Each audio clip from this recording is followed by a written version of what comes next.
ಧರ್ಮದೇವಿಯಾಗಿ ಆರಾಧನೆ ಮಾಡಿಕೊಳ್ಳುವಂತಹ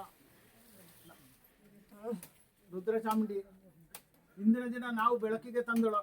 ಇದರಲ್ಲಿ ಯಾವುದೇ ತಪ್ಪಿರುವುದು ತಪ್ಪು ಬಿಟ್ಟು ಒಪ್ಪು ಸಾಧಿಸಿಕೊಂಡು ನಮ್ಮ ಕುಟುಂಬನ ಉತ್ತರೋತ್ತರ ಅಭಿವೃದ್ಧಿ ಮಾಡುತ್ತಾ ಮುಂದೆಯೂ ಕೂಡ ಇದೇ ರೀತಿಯ ಸೇವೆನ ನರ್ತನ ಸೇವೆನ ಮಾಡೋದಕ್ಕೆ ಅವಕಾಶ ಮಾಡಿಕೊಡಕು ಅಂತ, ನಿನ್ನ ಸೇವೆನ ನಿರಂತರ ಮಾಡಿಕೆ ಅವಕಾಶ ಮಾಡಿಕೊಡಕು ಅಂತ ನಾವು ಮಾಡುವಂಥ ಪ್ರಾರ್ಥನೆ.